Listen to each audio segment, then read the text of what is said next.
Good evening students. আমি আজ past indefinite নিয়ে কিছু বলছি।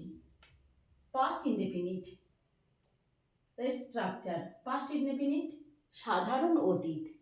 পাস্ট ইনডেফিনিটের বাংলাটা কি বলতে পারি? সাধারণ অতীত, অর্থাৎ অতীতকালের কোনো কাজ সাধারণভাবে করলে অতীতকালে, এটা হচ্ছে কি পাস্ট ইনডেফিনিট, সাধারণ অতীত। এর স্ট্রাকচারটি কেমন, কিভাবে আমরা এর লেখার সময় লিখবো বা ট্রান্সলেশন করার সময় লিখবো? তা প্রথমে সাবজেক্ট দেব, তারপর দেব V2 অর্থাৎ পাস্ট ফর্ম, তারপর দেব অবজেক্ট, যদি অবজেক্ট থাকে তো অবজেক্ট দেব, নইলে আদার পার্টস যা আছে দেব। একটা এক্সাম্পল দিলে বোঝা যাবে। ছেলেটি ভাত খেলো, ছেলেটি ভাত খেলো। এর এক্সাম্পলটা, এটা ট্রান্সলেশন করব কিভাবে? এটা বোঝাই যাচ্ছে যে এটা পাস্ট ইনডেফিনিট টেন্স।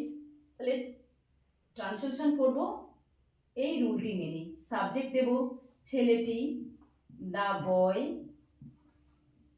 তারপর কি দেব? ভার্বের সেকেন্ড ফর্ম V2। ভার্ব কোনটা খুঁজে নেব? খেলো, খাওয়া। ইট, এট, ইটেন। তাহলে ইট দেব, ইটের পাস্ট ফর্ম এট,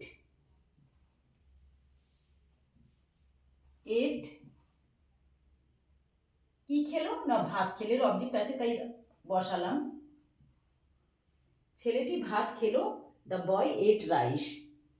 হলো কি এটি পাস্ট ইনডেফিনিটের একটা এক্সাম্পল উইথ ট্রান্সলেশন। ছেলেটি ভাত খেলো। এরপর আরেকটা ট্রান্সলেশন নিয়ে নিচ্ছি।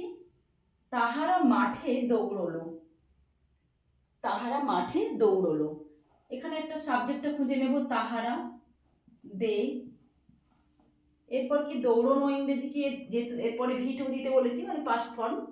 দৌড়নো ইংরেজি কি? রান। তার পাস্ট ফর্ম কি নেব? র্যান নেব, র্যান। They ran. কোথায় দৌড়লো? They ran in the ground,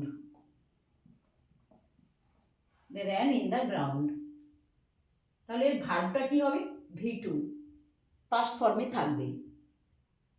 এই হলো পাস্ট ইনডেফিনিট, সাধারণ অতীত। স্ট্রাকচারটা কি আরেকবার বলে নিই।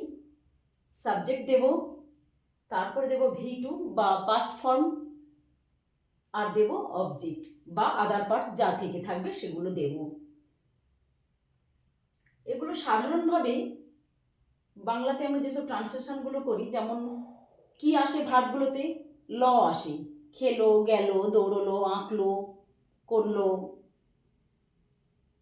এইগুলো ল আসবে এখানে।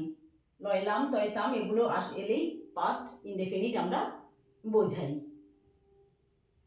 পাস্ট ইনডেফিনিট এই সাধারণ অতীত, এই হলো তার স্ট্রাকচার। আজ এই পর্যন্ত থাক।